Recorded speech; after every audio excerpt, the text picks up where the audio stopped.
douglAR Politics tonight, 7:30 p.m. douglAR Politics. Rowley say yes, that my friend. He love me like hog love mud. He wants Stuarty and me to dance bareback with him. Oh no, we might not appeal. Maybe we appeal. The lawyers are checking it. I don't do nothing with that. That have nothing to do with me. We may not appeal. Deborah Peak said.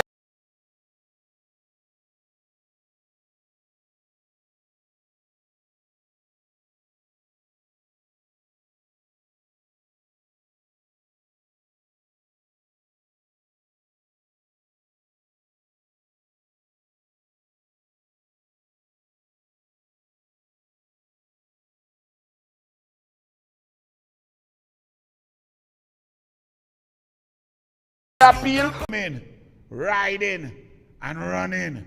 Wow, Flora Duffy, and not no little close race. She blow them out. As a coach, that is how you want to win. That is Caribbean greatness. That is brilliance. That breaks our culture. We normally sprint and do things that we can happen fast and powerful. We like to win quick. Them painful, torturous victories. Well done to Bermuda. Caribbean island of Bermuda. For all of, I don't even want to discuss that. And let me tell you something. The Olympics is about brilliance. I am going to show you all something. When I look at my children in Trinidad and Tobago, whatever sport they do, whatever they are trying to achieve, I just see brilliance and ability that reminds me of this. This video is how I see our children. I think that our children could be the greatest in the world at anything. Whether it's Olympics, sports, singing, music, technology, a scholarship, writing, anything. Look at this piece of brilliance and tell me if all you here understand that the Olympics and international competition is high level and Trinbagonians could be like this. Run it, show the people.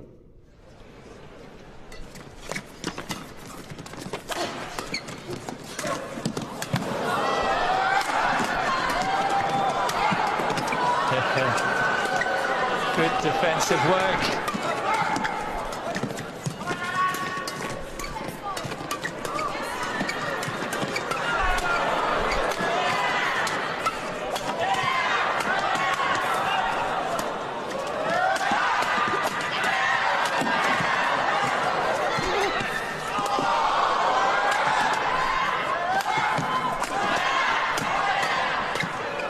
This is fierce, isn't it?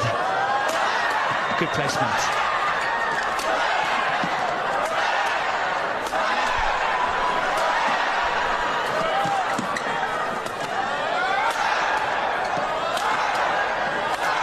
That's why we love mixed doubles. It doesn't get better than that.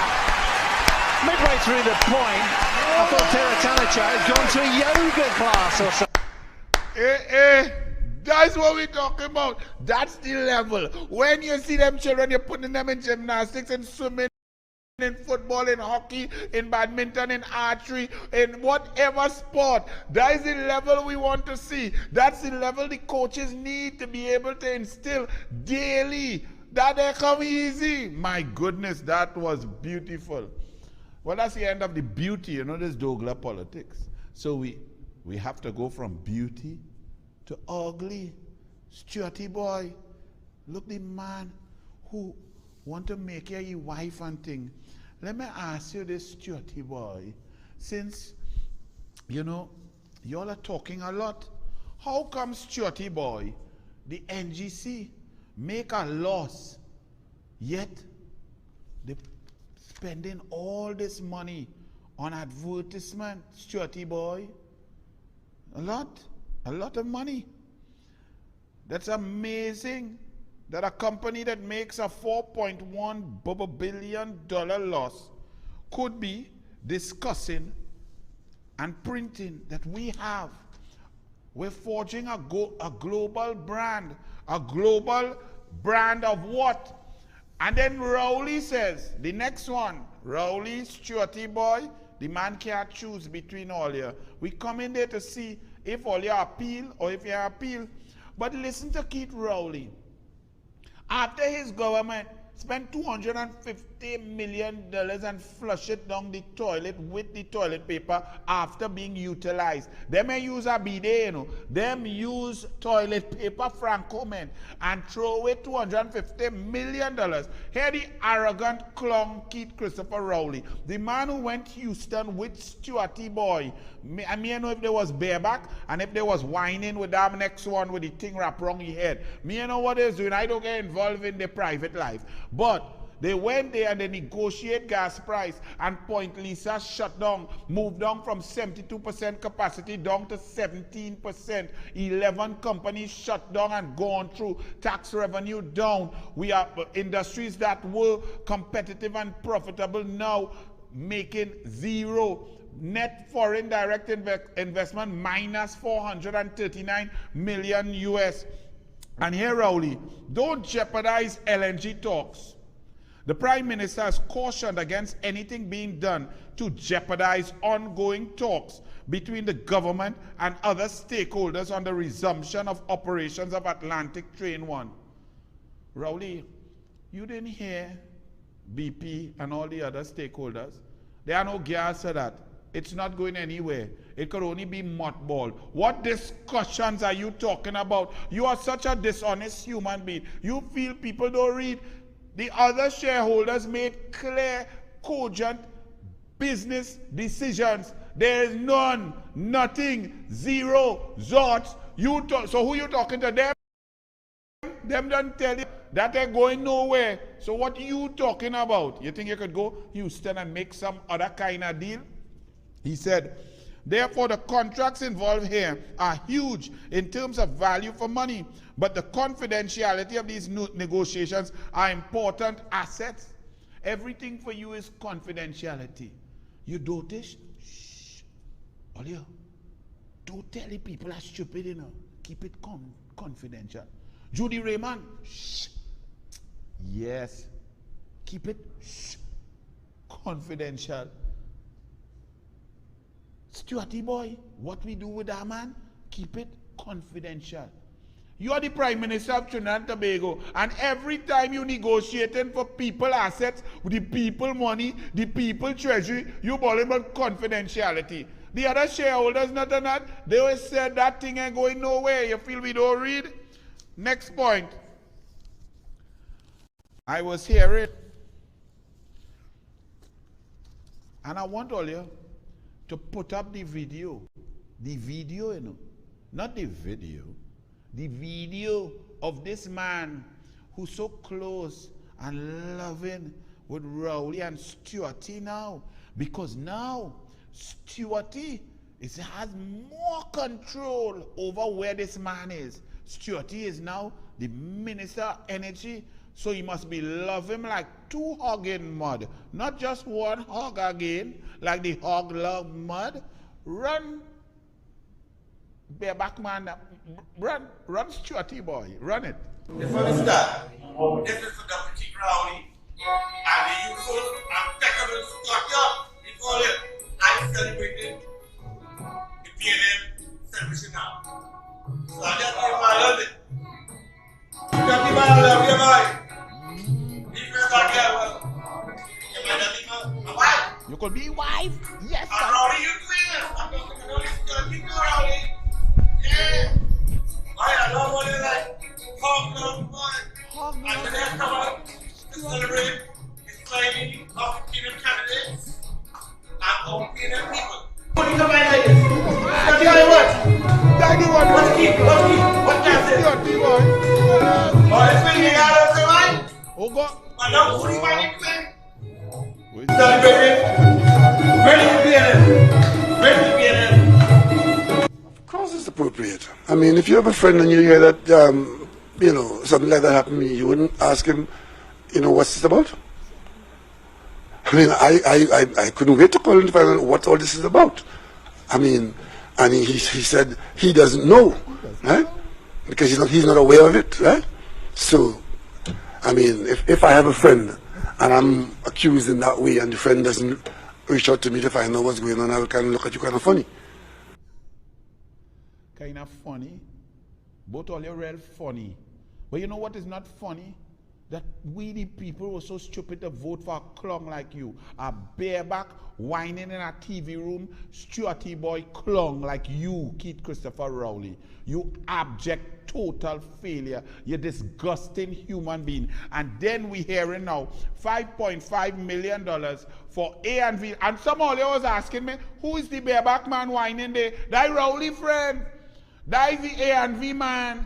That needs some bash. You understand? That the boy, man who want to marry Stuarty boy, he can make him his wife. And he loves Stuarty boy, the young and vibrant Stuarty boy, the small pen. He loved the small pen and he loved Rowley. That's who Rowley called. That's who's in the arbitration that they say the government lost. And there has been no appeal 34 days later, even though the senior counsel, Deborah Peake, has said there must be an appeal. There was gross differences of opinion, gross process breaches, and so on. But Kwamina, who's the next hog in the mud, with all of them in the mud now, with bareback, whining in the mud. Kwamina, the next one in the mud, but he not so much like a pig again that tie up his belly and he gets skinny, right? But he, who is Rowley's friend, is now telling us that they're listening to the internal lawyers to determine whether they're going to appeal. And you, the people at Trinidad and Tobago, all you take that. When they pull Malcolm Jones out of court, all you take that. When they pull Ken Julian out of court, all you take that. Now they're doing this and no appeal they file. And all you're still listening to that clown Rowley. Why you don't take off a crumple up shirt that was not laundered, take off his ugly suit and them, and go bareback and whine in the mud with his boy. Put back his boy. Look, and picture a Rowley there in the TV room, because look when they come out the SUV as friends, when he called him, that where Rowley went to line 2 and Stuarty. Stuarty boy, run it again and show who's your prime minister and the prime minister friend. Let them whine, let them dance, let them celebrate. PNM, great to see PNM. All you run the PNM, show the PNM now. All of them hogging mud. Put it, run it again. This is for Dr. Keith Rowley and the youthful and impeccable structure. We call it, I'm celebrating the PNM celebration now. So I just give my love it. You can give my love, you boy. Yes, bye. If you're not here, you might not give my wife. What? I'm fighting for husband. Yeah. I love what they like. Come down, boy. And the next come out to celebrate this claiming of female candidates and of female people. What do you come like this? Study by what? What's key? What does it? Or it's been the hour of the life. And now who do you want to claim? Yeah. Celebrating. Of course it's appropriate. I mean, if you have a friend and you hear that, something like that happened to me, you wouldn't ask him, what's this about? I mean, I couldn't wait to call him to find out what all this is about. I mean, and he said he doesn't know, right? Because he's not aware of it, right? So, I mean, if I have a friend and I'm accused in that way and the friend doesn't reach out to me to find out what's going on, I will kind of look at you kind of funny. Yes, but the friend who's in charge of the investigation, who's in charge of the board, who's in charge of the entire cabinet, who's in charge of all the assets, who's in charge of decisions that led to the shutdown of Petrotrin, even though all the advice in the country, 64 million, said do not shut down Petrotrin, even though the board, the PNM board of Petrotrin said do not shut down Petrotrin. Rowley shut down Petrotrin, and that man loved Rowley and Stuarty so much that he wants to take off his shirt and whine with them in the mud. This is a deep kind of intimate love, a love that connects together and leads to all sorts of decisions being made with your money, your assets. That's the man who's the prime minister who called the bareback man when he's under investigation. A PNM board did an audit because things did not add up. A minister, former PNM minister, went to the parliament and said, oh God, they move up to 14,000 barrels a day and think from 800. That was said and went through. Now you're talking about the same PNM, the same Prime Minister, who's the friend of the naked man, whining in the mud with the hog and them, wanted to marry Stuarty. He and them now went to arbitration after you shut down Petrotrin. We ain't know what was the evidence presented, where the logs was, where's the GPS on the car. Did Dioki Singh give a statement? Where Dioki Singh? What was the evidence put? Where were the guards who did the logbook? Is the logbook there? Were the records there? Where's the information? Where's the information from the tank? Who turned on the pump? How long the pump was on for? How much oil or gas was being pumped out per hour at maximum turn on? Could that have equated? Where's all the information? The senior counsel who is fighting the case on behalf of the people of Trinidad and Tobago says we must appeal. Rowley say, no, that had nothing to do with me. Petrotrin, oh no. That they have their own board and they make their own decisions, and I'm the Prime Minister. I have nothing to do with that. But he's the same Prime Minister who, when the board said do not shut down Petrotrin, he shut it down. And now 34 days have gone. What is the outer limit? All of you less there, I don't know. How many more days to go before you are not allowed to appeal? I do not know. We have to find out. And if that happens, what are all of you all going to say? Great is the PNM, great is Rowley, left foot, right foot. Hey, where my boy who does whiny head so? Because I want to put he in the mud with Stuarty, Rowley, bareback whiner man, and put Neckman in the mud too, because you represent all the voters, Mr. Neckman, who you going in the thing too. Wear him. Get me man, get the band man. This great is the PNM, because if you all allow that, what else is there? What is all your money? It's billions of dollars of your money. What are we doing in this country? And then on top of that, this Rowley who called this man puts his lawyer, Rowley put his own personal lawyer in charge of the company that is in charge to make the decision on how they go forward with the case against Rowley, mud friend. And y'all think that's great because the UNC corrupt. When the UNC corrupt, the UNC had board members, one board per person, one chairman for one board. None of Kamala friend and family on no board. No Noel Garcia spending all your money. No Newman George spending paria. No Kamala lawyer on top of Heritage Petroleum and personal lawyer. That you can't ask a question, he go say, attorney-client privilege. Kamala, other attorney didn't get no gas bunkering contract and bidding for gas station. And all you really want to believe the nonsense from this dishonest parliamentary liar called Keith Rowley, a man who brought email gate forth after 6 months and continues to lie. All you really can't find Neckman. Run Neckman! Neckman won't fight! You go for the fun with them too! Take up your jersey and go! Yes, man! Oh God! Wine in it! Wine in Neckman! Yes!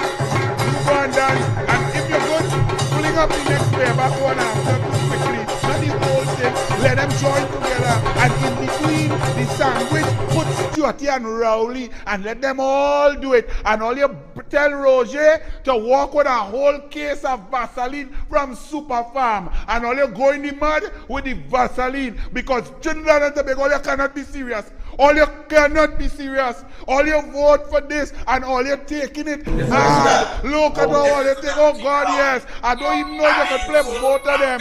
And then Rowley and Stuarty, all you go in the middle and let that one whiny dip and this one whiny dip and all you form a bit of mud cake.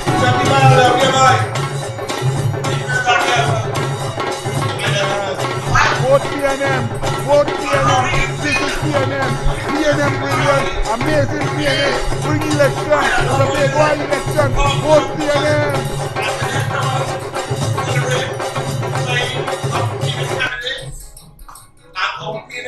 Yes, take them off. All you vote PNM.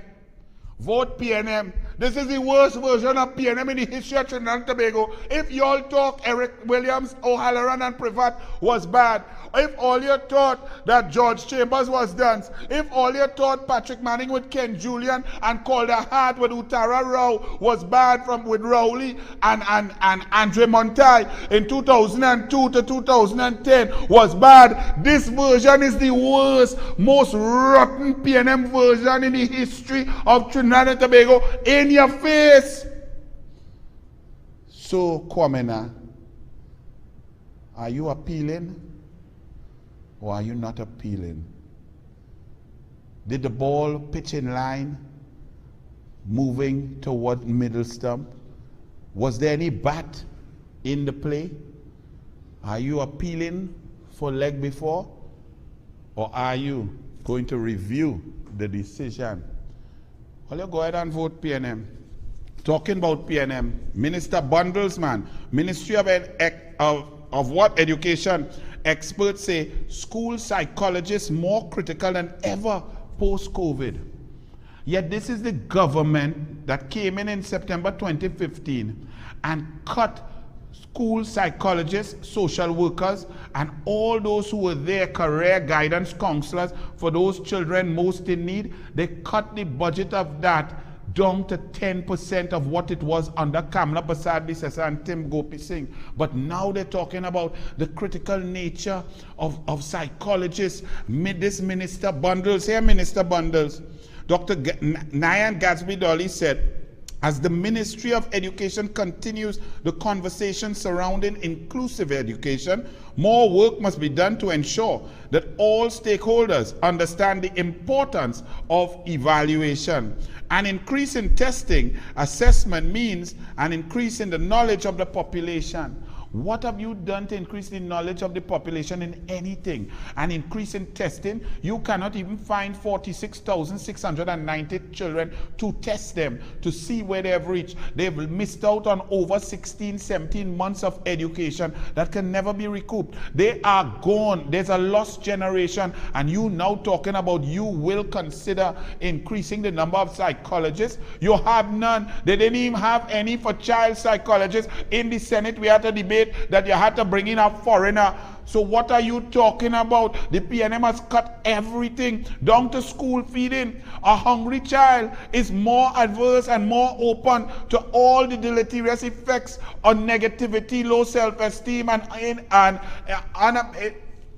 they'll be unable to perform well. If you hungry, you could go in the parliament and debate. Well, even when your belly full, you can't debate. Your belly full and your head full of bundles. An angry man is a hungry man when they take off the bundles. Here the next one, Foster, as we talk an angry man.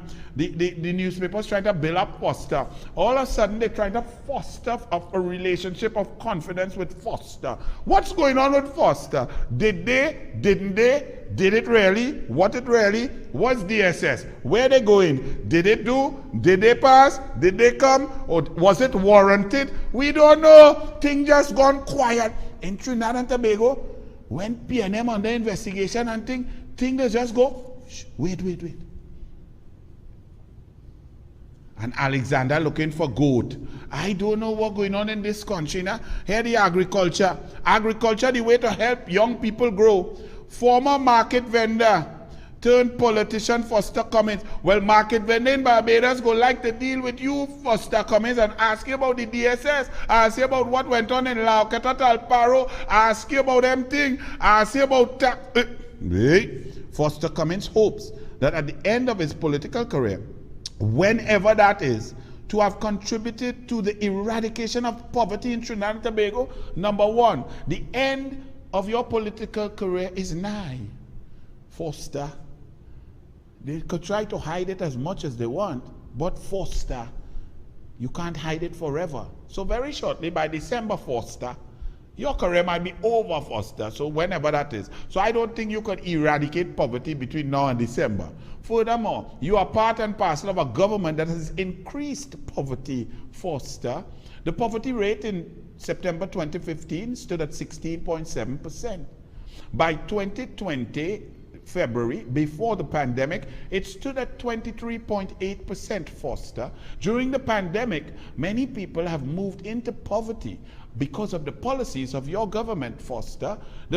We have no statistics right now, but one can safely assume that the poverty rate is above 23.8%, Foster. 42% of businesses will never open again. There are foreclosures and people can't pay their loans. They're giving up, they're giving back their houses, they're losing. Middle class has dropped off down into poverty, and those who were poor have fallen below the poverty line. We saw a statistic that over 180,000 citizens in Trinidad and Tobago are living on 1,000 TT dollars a month or less. That's below the poverty line. So Foster, you're in a government that is fostering poverty. It's increasing poverty. It's removing the middle class, obliterating it, and creating the haves, the billionaires, and the have-nots, the poor. So Foster, give your douglAR partner a little rest and foster me some silence, okay? And go and answer them questions from them men. Or they didn't come by you.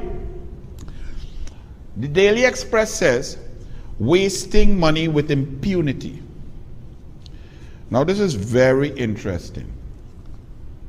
The Express is going to try to create an editorial position based on instances that are occurring now with total wastage, corruption, inappropriate behavior, lack of transparency, and just basically throwing away taxpayers' money by the PNM, by Rowley, by Keith Christopher Rowley, the PNM.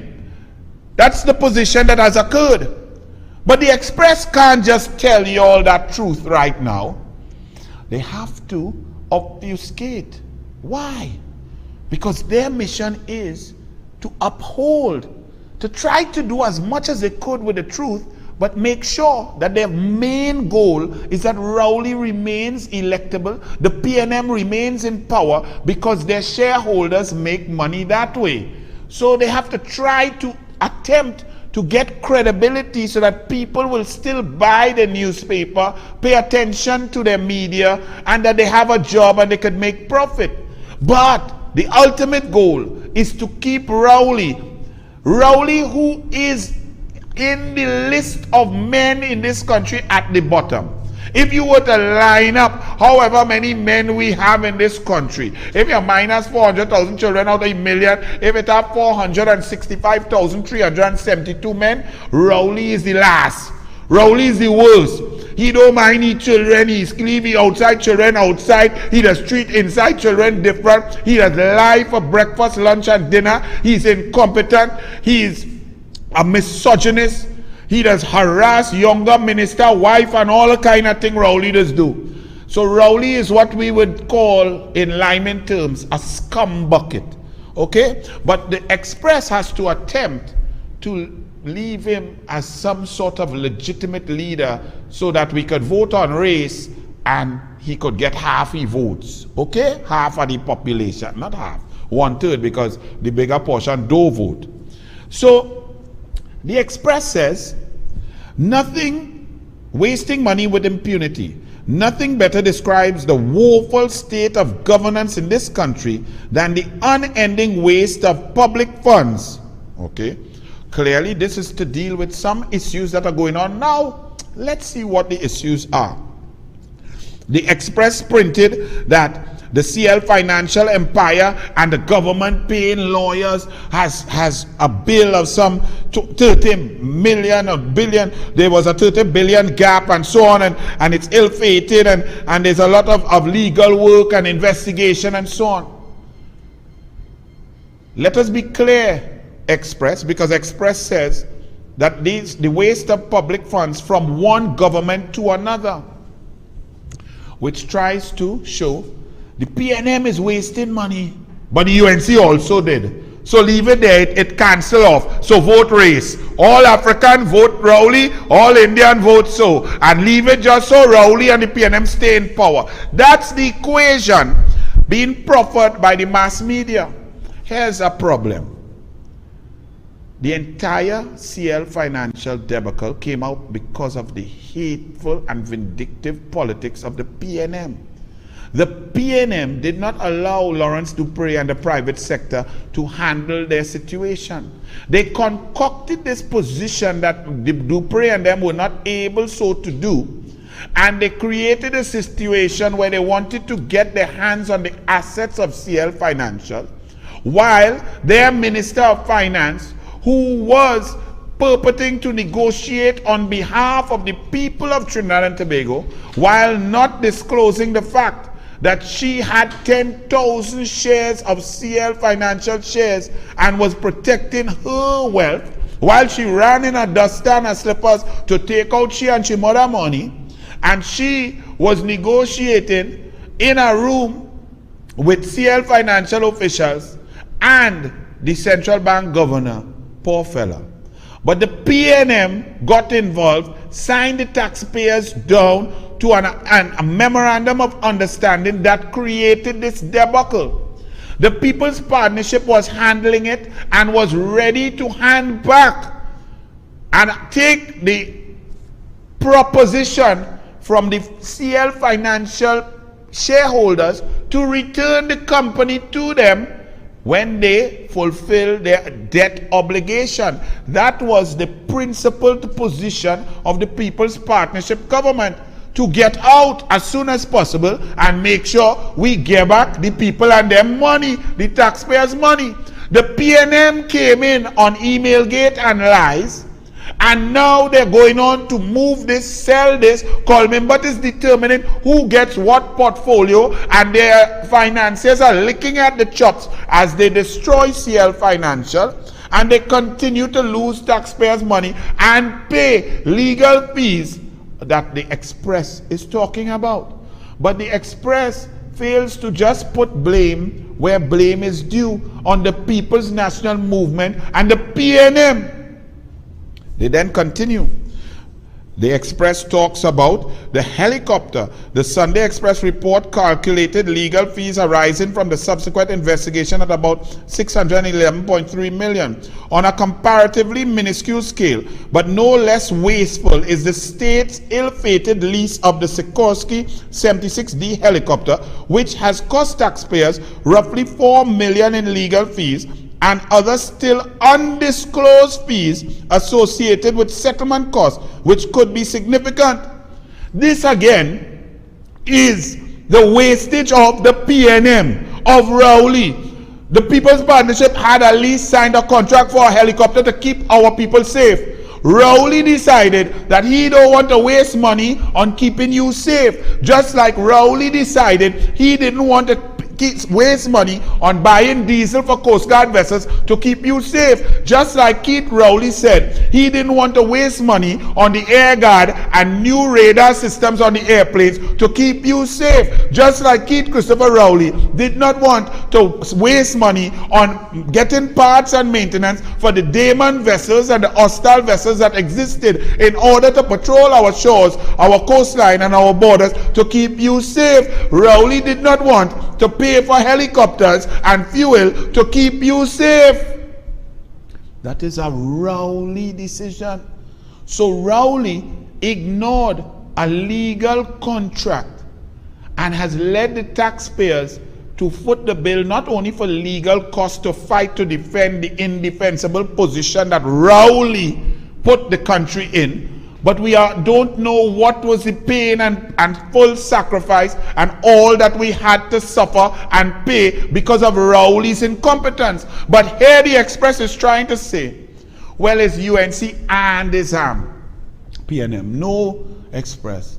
It's Rowley's PNM.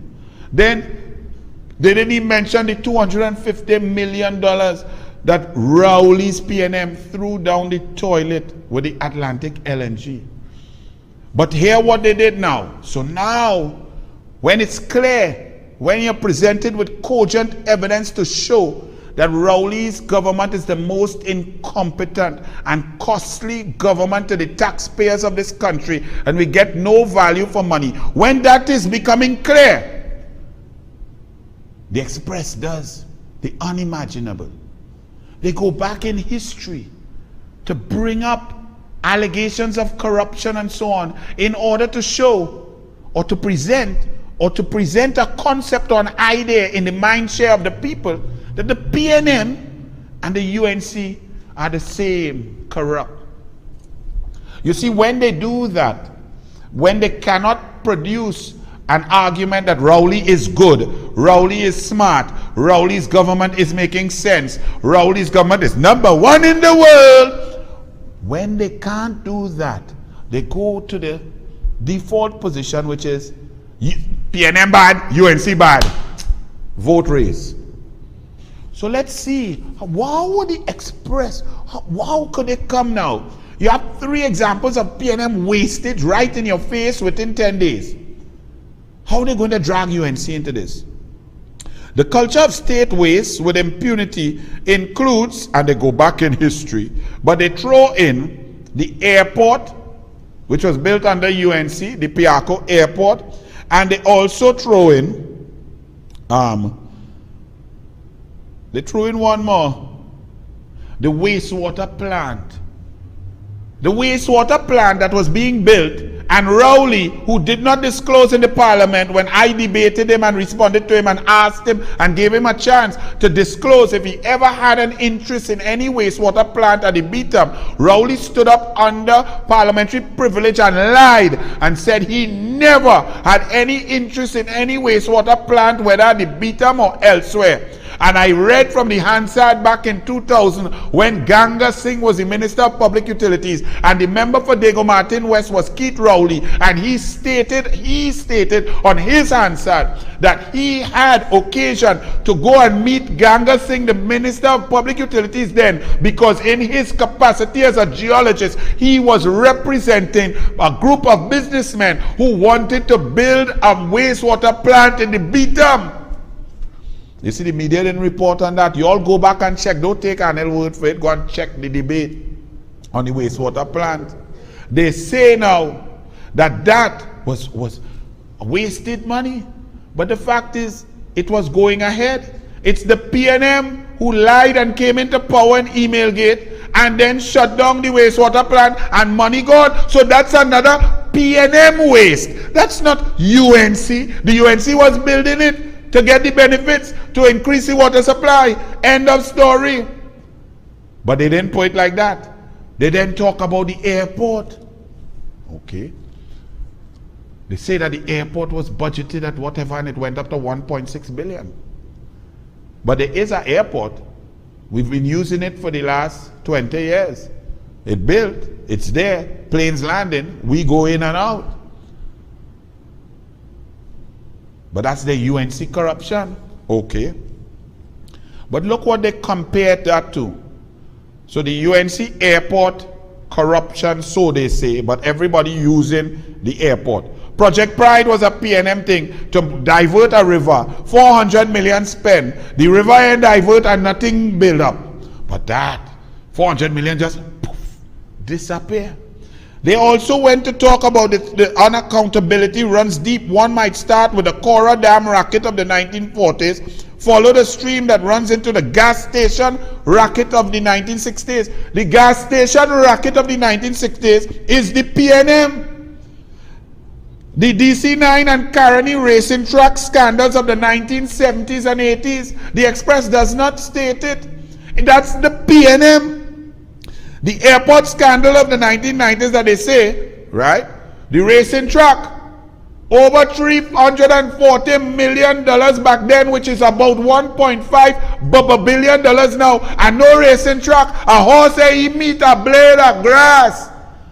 But they're comparing that to the UNC airport, that flying in and out. You're going to Tobago, you're going to England, you're going Guyana, borders locked down. Delcy Rodriguez land on the Piaco airport. She come through the Piaco terminal that the UNC built. Delcy and the 5 pay the FASA officials when the borders closed on a sanctioned jet. The sanctioned jet land in the airport. How much horse race in Caroni? But the Express leaving out that. Just throwing nonsense into the pot of Kalaloo. A little crab and pigtail, right? But leaving it so. They continued. The collapse of CL Financial, that is PNM, that is Teixeira, that is Manning, that is Colmimbat, that is PNM. The Petrotrin's GTL plant, that is Malcolm Jones with his attorney Stewarty dancing in the mud hog. Man want to make him his wife, Stewarty small pin. You're not putting these things express. You're just throwing out a bag of information for the population to believe. Oh, PNM wasting the money, they're suffering people needy, they're calling you greedy, they're suffering you, they're taxing you, they're incompetent. But UNC just as bad. That's what they do. And it's not true. They continue. Let's go again. This week, they await Cabinet's announcement on the future of Atlantic LNG, the $250 million. That is PNM. And the explanation for the National Gas Company's inexplicable decision to spend $250 million and counting on a project, all but shuttered by the majority shareholders. That is PNM. What you bringing UNC into that for? The PNM has led this country for 49 out of 61 years. The PNM is the most corrupt government in the history of this country. And when the PNM thief, them the thief win because you don't even see nothing. So if your point is corruption, then the PNM should never be in the halls of power. But this is what the Express does. And the Express, in its list of corruption, it left out Taruba. Taruba, that was budgeted first at $175 million under the Calder Hat PNM, and ballooned till Rowley. PNM spent an extra $90 million to complete it, to play 4 cricket match where women get wet. They had on the eyelash and the makeup. The eyelash end up on the lipstick, on the lip gloss, because the roof so badly designed that the rain blow in and blow off the eyelash. All the makeup and the mascara, even Malrawi mascara was running down in the nose hole, down in the Taruba Stadium, that was completed for $1.3 billion. $1 billion, over $1 billion of corruption all over the Caribbean. They built stadium for the World Cup 2007 cricket at an average cost of $5,000 per seat. That Taruba Stadium under the PNM works out to a whopping $133,500 per seat. You left out that Express and stamp it with a PNM pen. Now, this is a very interesting story. No, it's not I wouldn't say it's a major issue at WASA right now, because right now we are studying that the PNM is coming to bust the throat of some 3,000 to 3,750 WASA workers. That the PNM is coming to ensure that we have to pay more for water and triple our water rates, 300% up. That's what is worrying us right now. But in this story, we are seeing allegations of interference, misbehavior in public office, coercion, attempts to twist the truth, to pervert the course of labor justice or investigation involving the Minister of Public Utilities. And in the Express, it is reported that the WASA investigator was investigating a matter that I couldn't even understand how this matter was so critical. Now, it led to some very serious things and gives us an insight into the abuse of power, the lack of democracy, the perversion of justice, and the clouded judgment of the PNM and the PNM ministers. This is an issue that somebody saw 2 WASA workers in a vehicle, and somebody recognized one of the men in the vehicle and realized that that man was driving a WASA vehicle and that he was not authorized to drive that said vehicle. And this big person in the PNM took it upon himself to ensure that a report was made that a WASA employee driving a WASA van should not have been driving the WASA van, and therefore he need to be punished. Now, I find that PNM person have a lot of time to waste, but it leads to many questions. WASA van and them have tint because man does be walking in the hot sun and so on when they need to cool down and so on. How? And it is reported from the investigator that the initial report about the man in the van was made by Minister Marvin Gonzalez. The one who does wear makeup, I saw him wearing some makeup like Al Rawi. I don't know what's going on with the PNM. I mean, Keith Scotland help me now. Randall Mitchell, somebody help me now. Amory Bronx, somebody help me. All you help me now, man. Marvin Gonzalez, help me now. Stuarty boy. Faris Alamascara, all you help me. What's going on? I noticed in Nevada that a man win a Miss Nevada USA competition. Me, I know where the world going. I thought Miss this is for woman. But anyway, like the PNM, all you getting confused. Yes, this fella here, makeup man. Let me ask you this. How you know a man so good that you see he in through a tint driving past, and you know that what is he level at Wassa, and he's only supposed to drive truck and crane but not supposed to drive pickup, and you know that the next man was the authorized driver, and you take time out of your schedule to go and report that to Wassa about a man driving a van and a turn plant. What is going on? I mean, we could deal with the other serious issues first, but I'm confused, and the douglAR don't like to be confused. Hey, fellow, what's going on, makeup man? I don't even think if my brother driving somebody else's car and he drive past and I in a function, I might even make out my brother through the thing. And that my flesh and blood, that my brethren, that who I grew up with, who I fight with, who we eat cornflakes and fried plantain with butter Malaysian style. That's my brother who I swim with up and down in the pool. We cuss each other, we hug up, we rhyme, we cheer each other on. I might even recognize my brother in a van, far less to know that he's not supposed to drive the van, that he didn't get Sharon permission. How much van, how much vehicle was that? How this man know that a man not authorized to drive a Wassa van?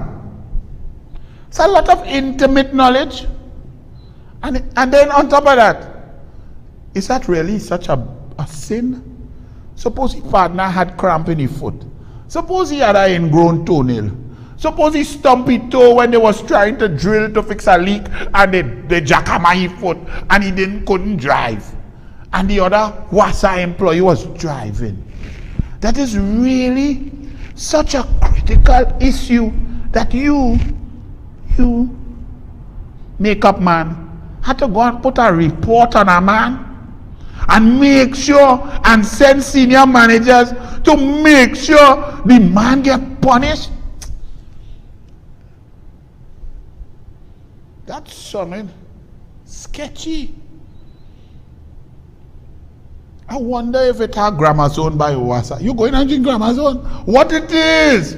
I don't understand. And all your douglAR politics people, all you help me understand, because all of this bacchanal, it have managers taking instruction and going, and then the executive director end up resigning, and oh God, look at it end up resigning and all kind of thing.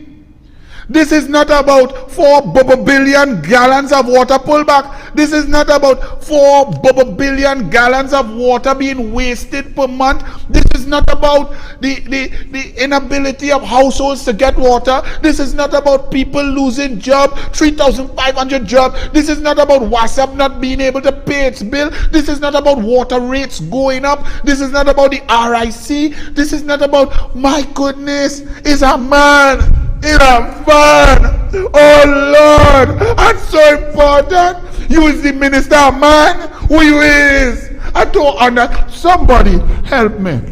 I begging all to help me. This is the minister of man. It's not right. Now the other things, Express, I see like all you drop the story like a hot potato. An investigator is being told he wanted a statement from this man who initially, it's reported, made the initial report about the man in the van with the tan plan. And he didn't like that, so he went by Zan. He wanted to go by Fran, but he stayed with the man. But the man went somewhere else. The man is vexed with the man. Why are you so vexed with that man? I never get so vexed with that man. I detest Rowley, but I can never get so vexed with Rowley that I have to go and report him for driving the wrong vehicle, driving Judy Raymond vehicle. I ain't letting know my business. You enjoy, mash gas. So we watching that. Taxpayers lose millions in vertical helicopter matter. All you pay attention to Rudal Munilal. Now, I see we got a new EU ambassador. Newly appointed European Union ambassador to Trinidad and Tobago, Peter Cavendish. Now, Peter Cavendish, welcome to Trinidad and Tobago, first of all. Listen to me very carefully, Peter. This is not a banana republic. We've been independent since 1962. We have some modicum of intelligence, and we don't really appreciate people who do not know what's going on in this country, who are just coming here as visitors to take up a job, to put their mouth in our business. In other words, Peter, shut up, son. Stay in your lane and be very careful of that of which you speak. Okay, Peter? Are you hearing me, Peter? Because you'll have to eat some Yorkshire pudding, maybe some baked beans with fried egg and some link sausages, because you're talking nonsense. Let me tell my people what Peter came. Peter just came, you know. Peter just landed in Piarco. The borders opened up and oops, here dropped Peter. And Peter came to my country and is trying to tell me about what's going on in my country. I don't think that's right, Peter. I think you should go and worry about the Queen and whether she likes her black daughter-in-law or not. Don't worry about us down here, okay? Listen to Peter. Newly appointed European Union ambassador to Trinidad and Tobago, Peter Cavendish, has praised the country's handling of the COVID-19 pandemic, saying the early decision to close the country's borders may have averted a great tragedy. Well, Peter, 1,043 citizens, my citizens, are dead, Peter. That's a tragedy, Peter.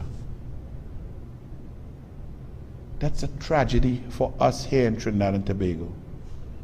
1,043 of us are dead, Peter. Secondly, Peter, the borders, legitimate borders, may have been closed, Peter, but the Brazilian variant and COVID-19 came in through a flood of porous borders, Peter. So you praise a government that you don't know anything about for closing the airport, Peter. There are 141 other points where illegal immigration was coming through the South American continent across the Trinidad and Tobago, putting our lives at risk, Peter. We've been on perennial lockdown, shutdown, and brockdown, Peter. People are starving. People are losing their businesses, their houses, their land, Peter. And it's a tragedy across the board. Unemployment is at the highest rate in the history of our country. Our people are starving and needy. And Peter, you should have come with hampers rather than with your big mouth, Peter. You should shut your mouth, Peter. You're fast and flipping out of place. I don't know who told you or who gave you or what diplomatic manual you read that makes you feel you can land here with your pink self and come here to discuss with me what is going on in my country when you have no clue, Peter. So I'm going to read on, Peter, and see what did you do? What sort of research, what sort of information, what sort of investigation, what sort of data? How long did you spend to come to these strong positions, Peter? Let's see, Peter, because I don't want to call you a dunce yet. Not yet. Let me see where you got this information from. Acknowledging the impact of the pandemic on the country's economy, Cavendish said, TNT has managed the pandemic well overall. Okay. When I was reading about this country before I came here, you were being compared to New Zealand, and both countries have the advantage of being islands, which means you have more control over your borders. So in the early months of this crisis, probably a great tragedy was avoided. It's clear that the government has made a huge effort to go out there and obtain additional. Let's go bit by bit. So Peter, before you heard about this country, you read something. And you read something where we were being compared to New Zealand? Was that an in-depth analysis? Was that a data sheet from the Ministry of Health?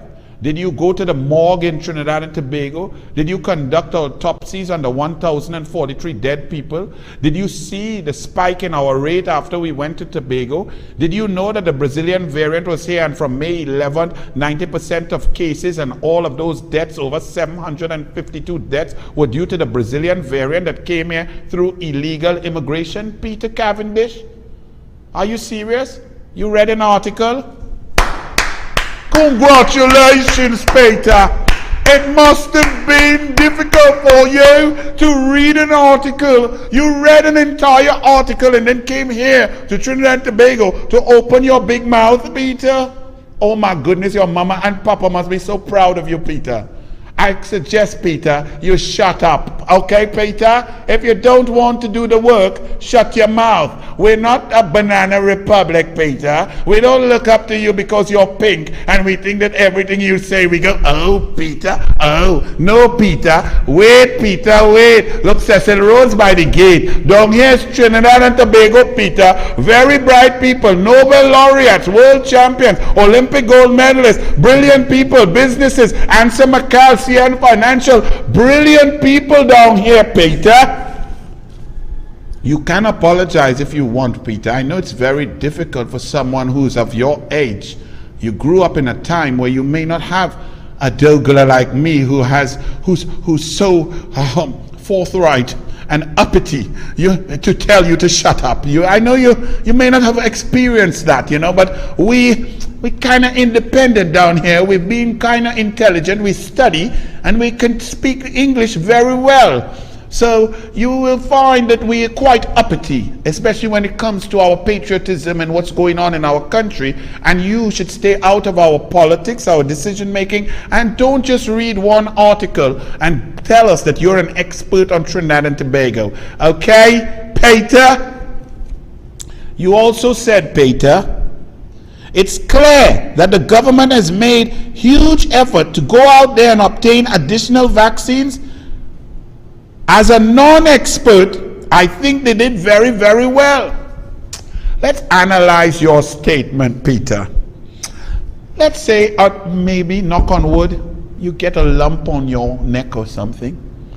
Would you go by a mechanic and ask him to check it out for you, or an air-conditioned technician? Because you said you're not an expert, but yet you're giving us your expert opinion on something that you know nothing about, Peter.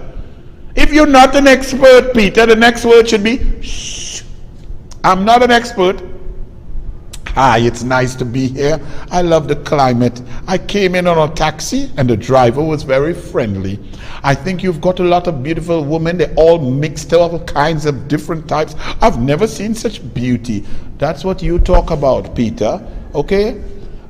We are last in vaccinations. Our people are dying. We are only getting CIAO. We cannot even get donations from India, USA, or anywhere else. Our vaccination program is woefully late. We are 8 months in and we are only at 30%. We need to get to 75% for herd immunity. We've been on lockdown and we've suffered and lost $25 billion, Peter, of our GDP. People are starving and suffering. People are in need of hampers. Your government that you think you're praising has told people that if they come for 2 hampers in 6 months, that they're greedy and they're not needy. We are in a total tragedy, Peter, and people are dead. So, Peter, I think you should go somewhere else. Ask for a transfer, Peter, because you came to the wrong place. If you thought you could come here and we worship your stupidity, your ignorance, and your uninformed comment, Peter. So welcome to Trinidad and Tobago. Enjoy your stay, Peter. Only a matter of time before the Delta variant arrives here. I tell earlier that the Rowley plan, porous borders, Ethelbert, small pin, incompetence, no border protection. Now everybody talking, Delta must come. Like it's an airline. It's like American Airlines. And Delta, they come into land. But I told you all, because of the incompetence, they would have to take in front. Archie, all you run that video now. Run it and show Delta. And talking about the Indian variant, which is now called the Delta variant, which they are saying is more infectious than even the Brazilian variant. He is telling us that we safe like Selassie briefcase. There's one major problem, people. One big problem. The Brazilian variant didn't come through no airport. It didn't come through no system of repatriation. The Brazilian variant came through porous, unprotected borders that the PNM has not protected by the influx of illegal immigrants from Venezuela. That's where the Brazilian variant came. Case number one, case zero, number one was an illegal immigrant who came from Venezuela with the Brazilian variant. From May 11 to present, 90% of our infections and deaths have been because of the Brazilian variant. Dr. Hines speaks nothing about porous borders, nothing about him instructing, advising, or telling the government, listen, I am seeing and sensing that you have done nothing differently in the porous borders. The Brazilian variant came in through the porous borders. The Indian variant and Delta variant, whatever you want to call it, is going to come through the porous borders. You are going to make my job harder if you do not protect the porous borders. Where's the Coast Guard? I see that big mouth Anil Roberts went fishing and all the Coast Guard boats park up, lock up. Where the helicopters? Where the army? Where the boats? Where the radar? What's going on? Why, Dr. Hines? Why are you playing games? Your job is to protect us. The real risk of Delta variant is not through a sustained scientific quarantine period, vaccination, temperature checks, quarantine, moves or PCR tests from people coming in and out through legitimate ports. The real threat to us as we have lived and died is through the porous borders. Yet you don't talk that. So don't worry. When they open the borders, we safe, says Dr. Hines. Isn't that very sad? And all of us sit there, and all of our lives are in the hands of this kind of pliable political shenanigans from someone who's supposed to be a professional. Nobody asks you to be PNM or UNC, you know. Just talk the science, talk the facts, and stop talking nonsense. En Venezuela hemos descubierto dos casos de cepa delta ya. Hemos descubierto dos casos. Los dos venidos del exterior. El caso número uno, el caso de un joven deportista que llegó de Turquía, deportista del estado Miranda, y dio el PCR positivo al cepa delta. Él tuvo contacto comprobado con 30 personas. Esas 30 personas se le hicieron las pruebas y afortunadamente dieron negativo. Un segundo caso de cepa delta, una médica, una mujer profesional de la salud de 56 años que reside en Caracas, vino del exterior también y no ha... Guardian found Fitzgerald Ethelbert Hines to alert him and to ask him what has been done and what is being done, because the Indian variant has been confirmed in Venezuela. The Indian variant that killed over 304,000 citizens of India within a 12-week period. Dr. Richards, speaking during the Ministry of Health virtual media briefing, she said symptoms were the same and so on. Abdul Richards added, at this point in time, there are no confirmed cases of Delta variant in Trinidad and Tobago. Addressing confirmed concerns at the Sinovac, she gone to the next topic, you know. She just state that categorically for all you, and all you want me take this kind of thing serious.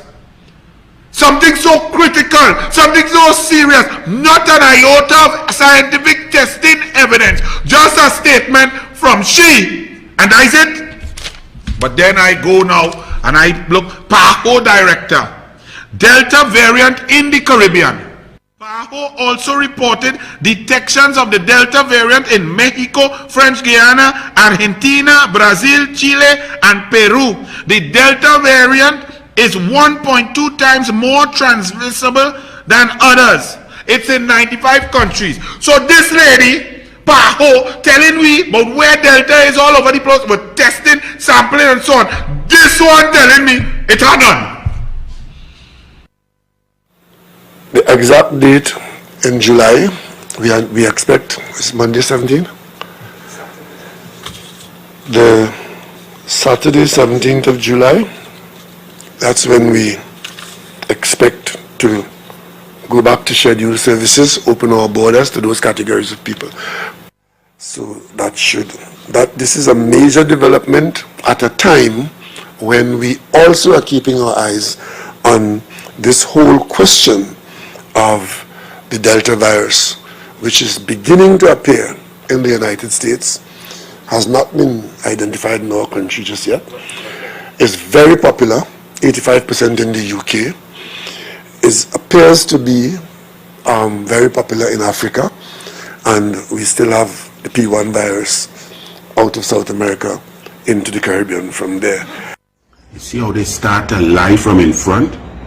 We have been telling you and putting the country on notice that the Indian variant had arrived in Brazil 3 weeks ago, that it was noticed and announced by Maduro 16 days ago, that we have porous borders and we have a terrible, and that Indian Delta variant will make its way here because nothing has been done, no proactive decisions, nothing is different.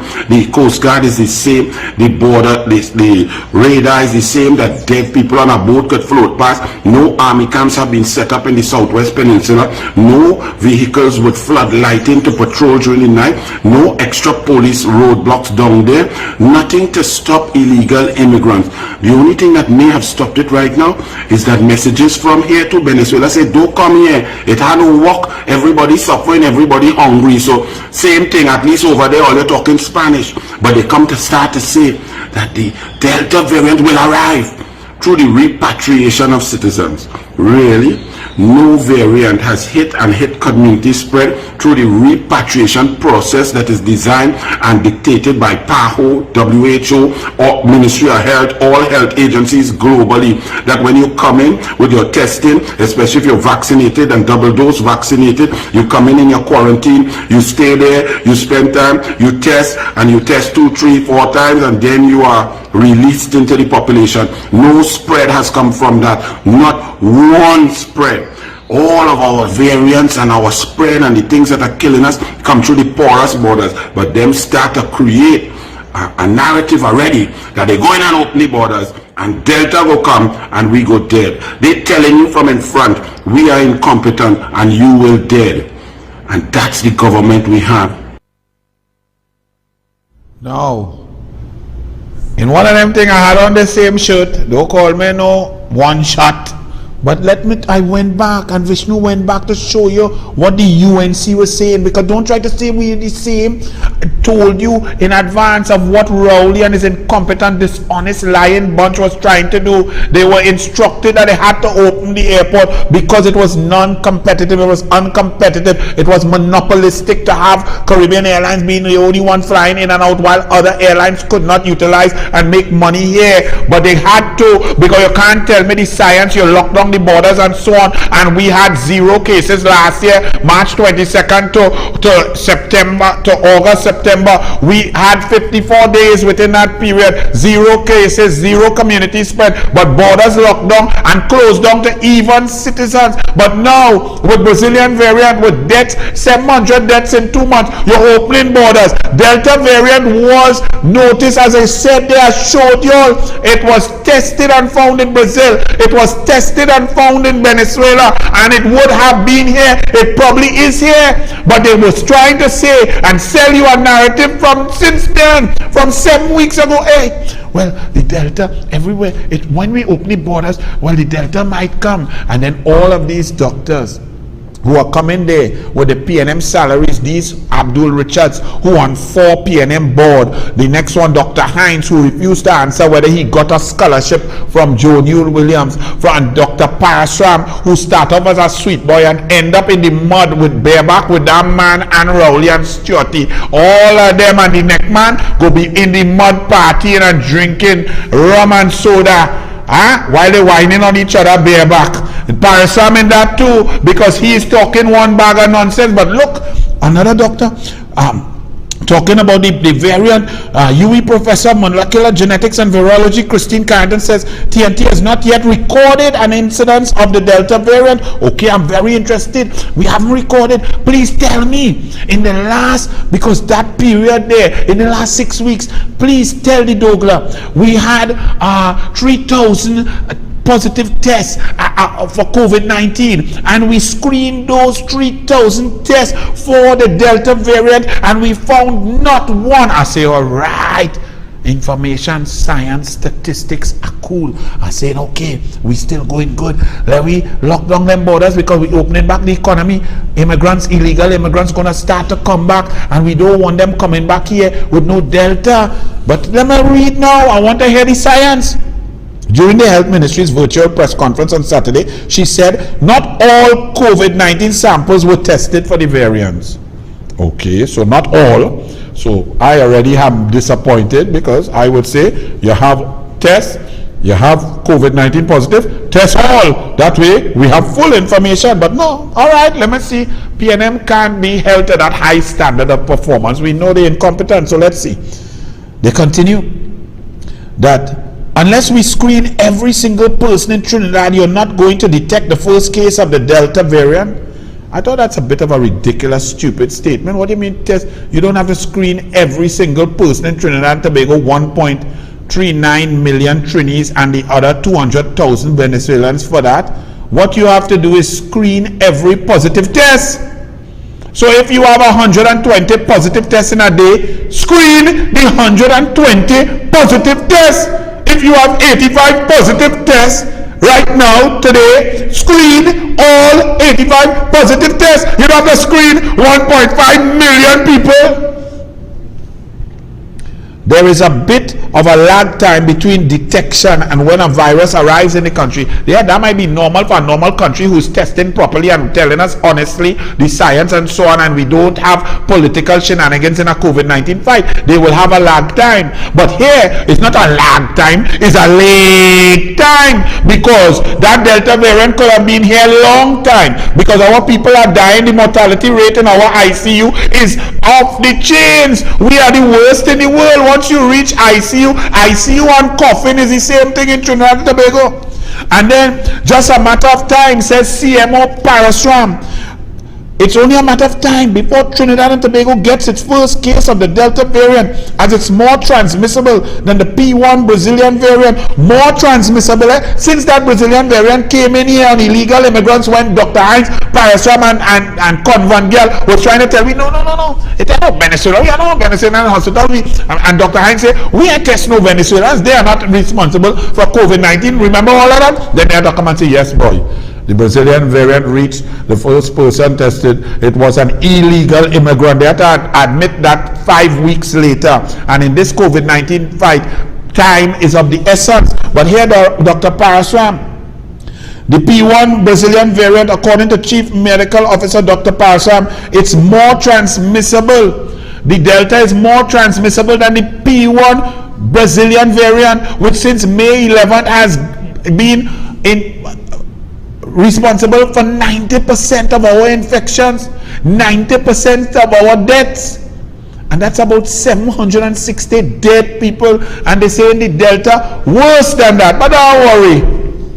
Prime Minister Keith Rowley also warned on Thursday that it is inevitable the highly infectious Delta variant will reach Trinidad and Tobago. So the PNM strategy is, we incompetent, we can't do nothing. We didn't protect the borders before COVID, we didn't protect the borders during COVID. The borders are porous now, and therefore Delta variant will come. Welcome death, all you're dead, hope you're alright.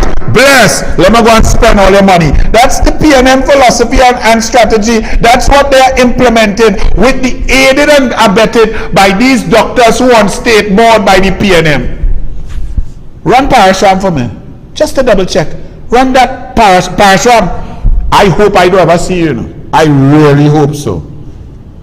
Run it. And Brazil's P1 variant seems to be the most dominant COVID-19 variant in the country at this time. This from Chief Medical Officer Dr. Roshan Parasram, who said the Caribbean Public Health Agency, or CARPHA, continues to test for variants of concern within the population.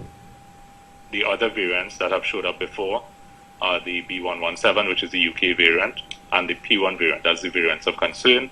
We haven't picked up to this point or confirmed any of the Delta variants or any of the South African variants.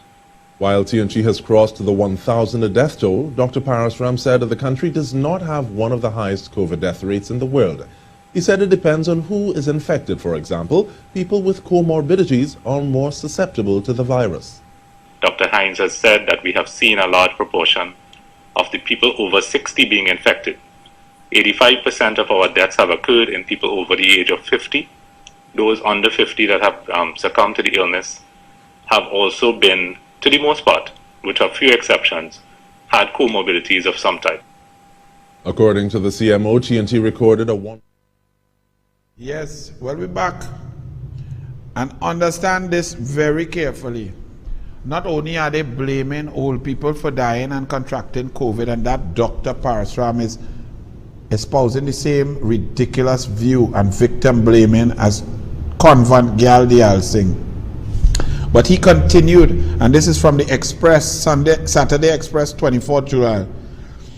Rowley, first of all, said it was unreasonable to expect that as the world is being ravaged by the Delta variant and we are part of the mixing world, that we will be able to sterilize ourselves.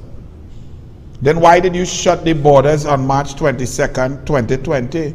If it would be unreasonable to expect that we could sterilize ourselves from COVID-19.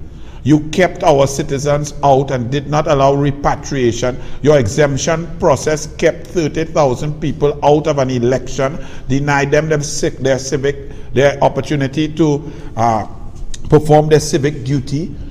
So if it's unreasonable to expect that we will stay sterilized, what the hell you closed the borders for 17 months for? Because wouldn't it have been unreasonable then? How come it's only unreasonable now, Rowley? See? Ask yourselves that question.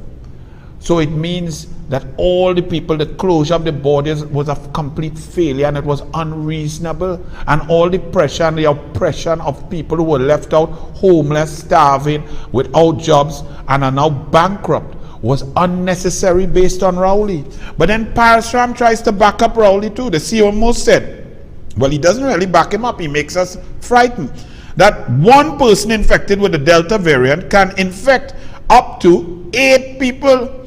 It's a highly transmissible virus that we have to be prepared for. The CMO said if the Delta variant affects the parallel healthcare system, this country would have no choice but to revert to strict measures to contain its spread. So on top of that now, Paris, I'm telling all you, their incompetence, porous borders, Delta variant, which probably here already, will be here. It must come. It's unreasonable to think that we could ever stay sterilized and we will go into another lockdown when it reaches. That's another stage of sufferation, starvation, and pain because of the incompetence of Rowley and his government. The big question in the Express, are you fearful of the Delta variant coming to the shores? Paulette Barrow, this was brilliant. I am? No. We should organize a pan side and some tantans and a saga boy to go to the airport to welcome it. Of course we are fearful. The government are the ones to fear. They're worse than the pandemic itself. Useless and incompetent, wicked and waste of time. More fearful of the crashed economy, says Damian James. Ross Johan, fearful of the present state of the economy, the healthcare, and the way the country is collapsing. People are now becoming aware of the total incompetence of Keith Christopher Rowley and his government.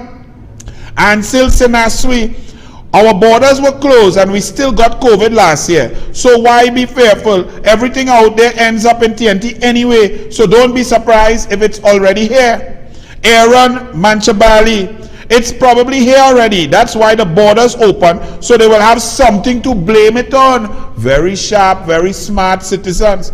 Vance Bowler Singh, I fear the intelligence of the health minister and the incompetence of the Ministry of Social Development. Very good. And Marita August, I am more afraid of our government officials with high food prices, loss of jobs, dictatorship, no forward planning, etc. Feels like there's no easy way out. Our belts are so tight, the virus is secondary. Shaking my head. But citizens are waking up. Hines, Avery Hines, can we play it or no? Archie, play it there, man. Play Avery Hines, because he said immigrants, porous borders, this is not the problem. We are good, everything is good. And now that we open the borders through a repatriation process, a quarantine process, PAHO, Ministry of Health, that has been functioning well, all of a sudden they're saying it's inevitable that the Delta variant will be here. This is absolute nonsense. Run it.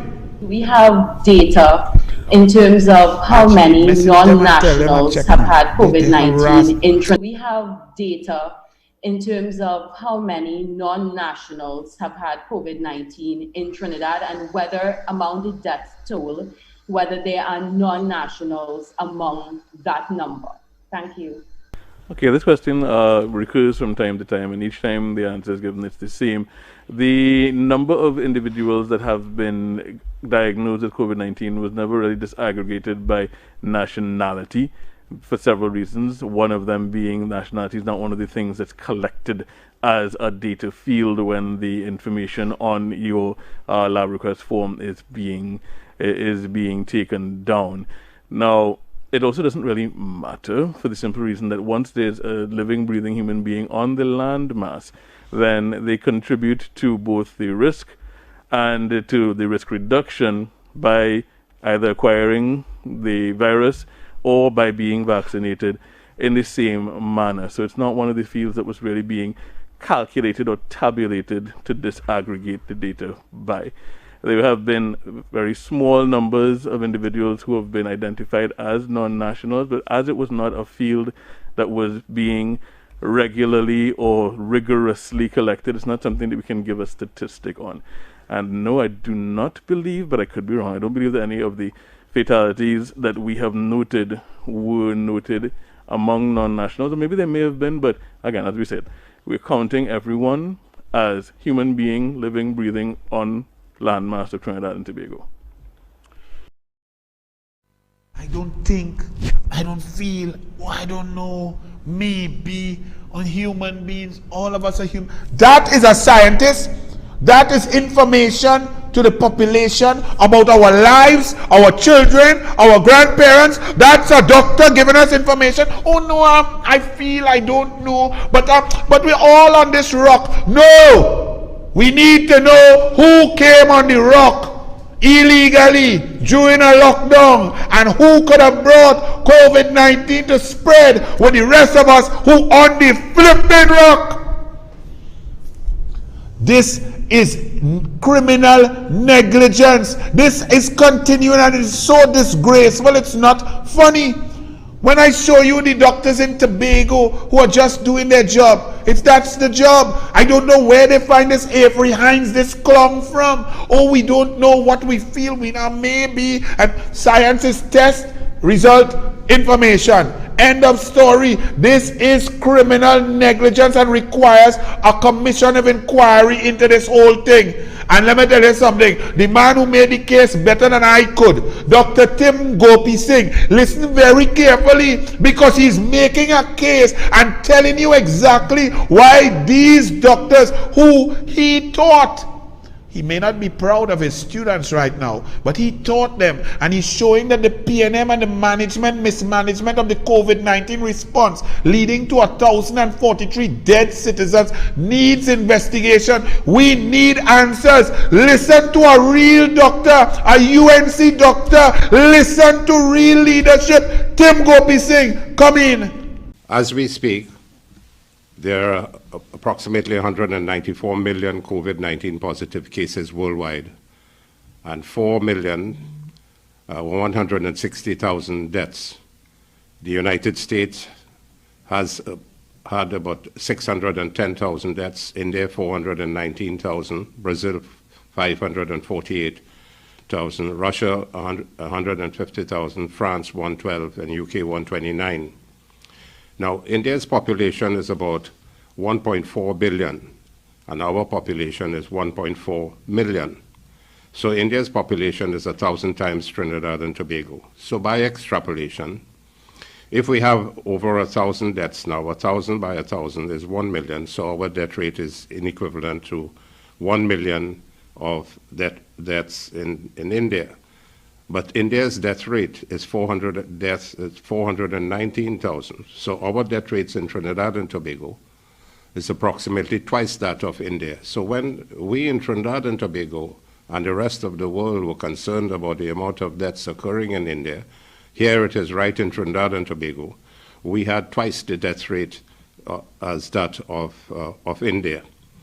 In the World Odometer's publication of COVID-19 cases and deaths per million in 203 countries as of July 22nd, 2021, Trinidad and Tobago death rate, 719 deaths per million population. 719 deaths per million population. We are number one in the Caribbean in terms of the highest death rates per million population, and number 53 in the world.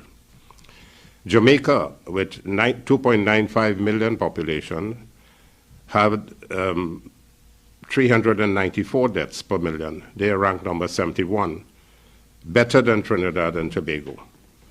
And Barbados ranked 143, even better than Trinidad and Jamaica. So we are worse than countries like Libya, Iraq, El Salvador, Dominican Republic, Kazakhstan, Indonesia, Philippines, Malaysia, United Arab Emirates, Zimbabwe, Venezuela, and Haiti, which has a death rate of 118 per million population.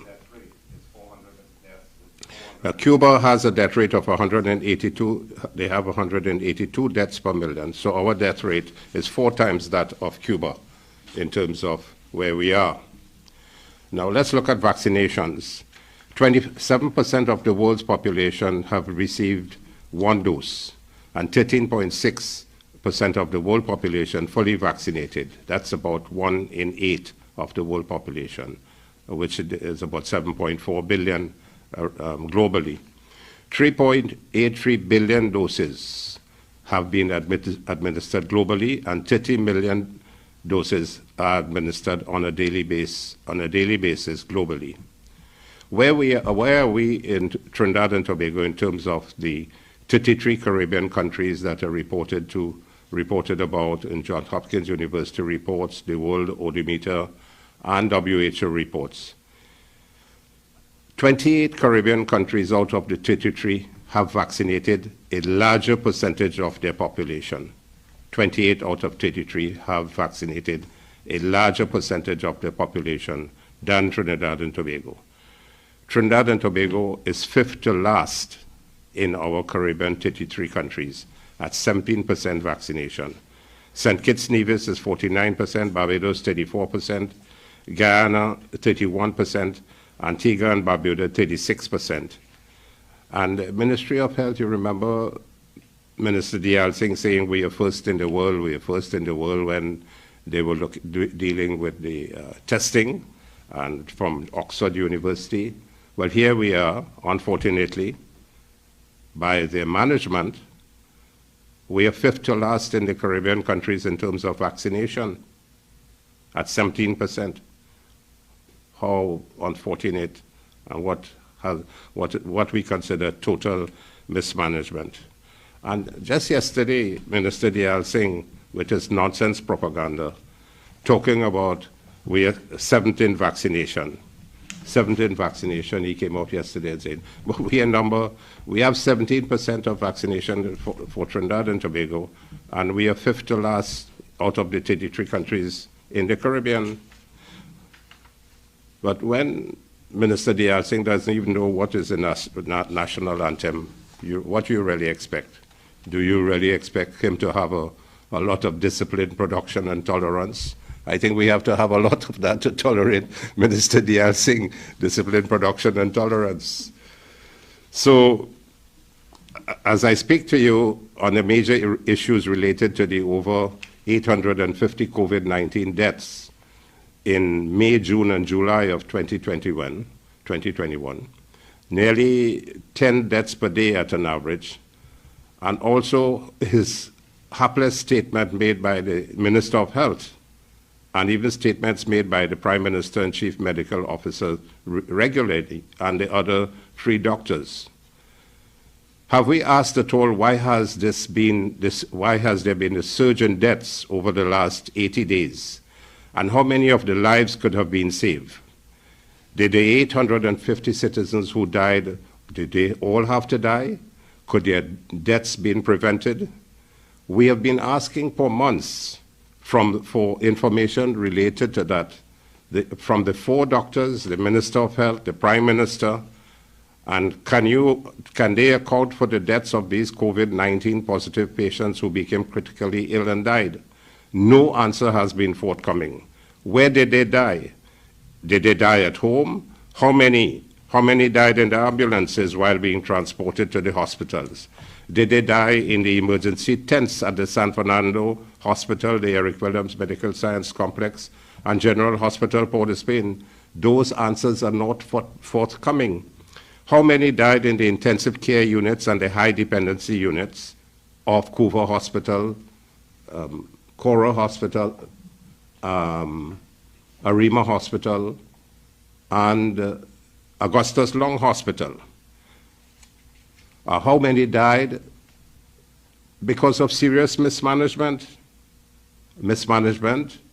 of the system by the Minister of Health and his team? The Minister, Prime Minister, and their medical teams of Drs. Parasram, Hines, Dr. Abdul, and Dr. Trotman have never sought to provide any information to the nation on these issues. Is it deliberate? Why have they failed to do so? Why have they failed to do so despite these questions being asked for months? Why do they continue to hide under their incompetence? Because they know that they could be found guilty of not taking timely appropriate action to prevent the loss of lives in the ICUs and HDUs, particularly over May, June, and July 2021, and still continuing. The Minister of Health and his team have deliberately failed to provide this information on the mortality rates of the ICU, intensive care unit, and the high dependency unit. How many have been admitted to these units, and how many are fortunate to be alive today? No answer has been forthcoming. So how would we to determine the efficiency and effectiveness of medical care in the ICU and HDU? Thousands of citizens in Trinidad and Tobago have been asking these questions. They have been calling me, asking me. I said, I don't know. The ministry has failed to. So instead of these 3 doctors on a daily basis standing before the television, talking and having political platitudes and so on, they should do the research work and present that information to the population. I believe I reminded Dr. Parasram of that at some subsequent time about a month ago. And what is the mortality rate in the ICU and HDU? Because people want to know if when the families go in there, is there a chance of them coming out alive?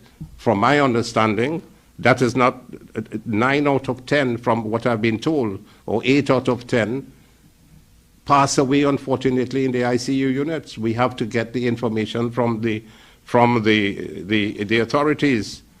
They will not tell the population that information or give them, because they know that is we are one of the worst in the world in terms of management in the intensive care units and ICUs. They are ashamed to provide this statistical data. Let me go on to what in the Trinidad Guardian, July 21st, Minister Dayal Singh said, there is, and I want to quote him, "There is nothing we could have said to have done better or differently. Some good could come out of this if those who are diabetic take better care of themselves so they don't become statistics for other pandemics." Unquestionably, this statement by Minister Dayal Singh is abominable, it is callous, it is insensitive, and totally unacceptable. He said this in a cold, remorseless manner. Imagine the Minister of Health saying something good has come out of 1,000 patients dying from COVID-19. What good could come out of 1,000 patients dying from COVID-19?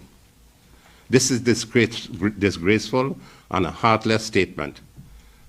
And he should be fired just on making that statement alone. You saying that it is good that 1,000 patients have died and something good will come out of it, or he should have resigned himself. Imagine, ladies and gentlemen, the immeasurable grief and suffering of these 1,000 families. Where is his humanity and compassion for the grieving families, some of whom generations have been wiped out, as we saw recently in the newspaper? Here it is, 1,000 deaths have taken place in Trinidad and Tobago over a period of time. And particularly within May, June, July, TNT records a grim milestone and the faces of the unfortunate citizens who have passed away. And then, here it is again, CMO, diabetes, the leading cause of death. COVID wipes out family. Mother, daughter, granddaughter die. Yes. Did we really have to reach there if work was being done properly?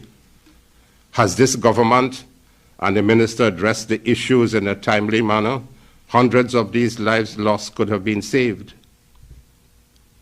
So the minister is saying something good coming out of their deaths. Then the prime minister hypocritically bemoaning their passing because he is refusing to use his ultimate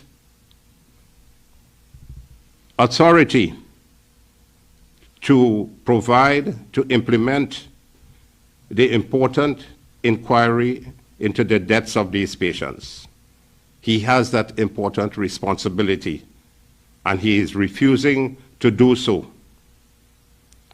And is it because you have uncontrolled diabetes, you must die, and something good will come out of it? And what he says of these patients' deaths, had this government and minister addressed the issues in a timely manner, hundreds of these lives lost could have been saved. It is an outright tragedy, which is ridiculous, inhumane, and insensitive words. He and his team have failed to perform their jobs effectively, competently, and with dangerous, misinformed, and unwarranted hubris.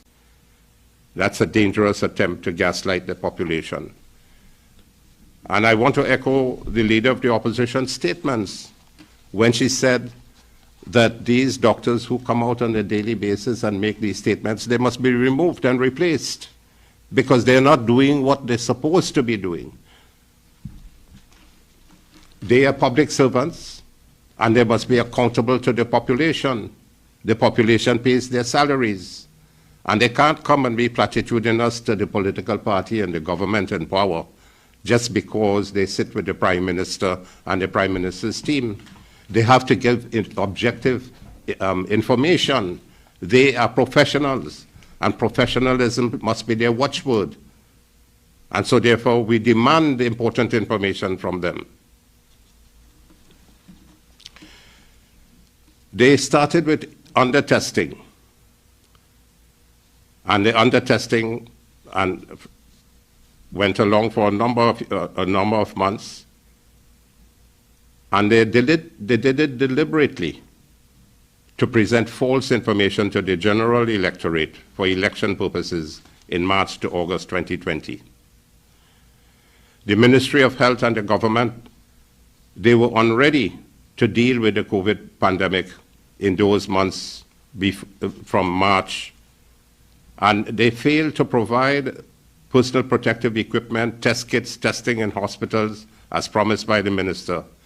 He failed to accept help from the private sector labs, saying the testing would have taken place in hospitals, which has never even started up to today.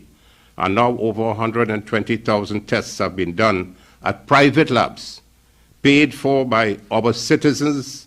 Over 120 million citizens have paid from their pockets to pay for these testing. The Ministry of Health can be accused of dumping of citizens in rat-infested homes in the early days and unsanitary places for quarantine. And the Minister of Health was falsely claiming he has enough spaces and facilities for quarantine. Today, almost 8,000 COVID-19 positive patients are quarantined in their own homes, unfortunately infecting their loved ones, some of whom die subsequently. So when the country is asking, well, why are we having so many 100, 200 positive COVID patients, it is multiplying within their own homes. Then the minister claimed he has enough ICU beds, and he claimed that he can get 72 ventilators and ICU beds can become available. Today, the health teams are struggling to keep the patients alive in the total 24 ICU beds in Couva, Augustus, Long and Arima hospitals. And look at the statistics in May, June, July. Imagine we have 24 ICU beds in a COVID pandemic, COVID-19 pandemic, and for 1.4 million people. That's a shame. The minister should hang his head in shame. The refusal by the Ministry of Health to resolve the issue of 17 senior doctors' unhappiness, despair, and dissatisfaction with the Central Regional Health Authority Board and CEO Davlin Thomas. They deliberately frustrated these doctors. They gagged them.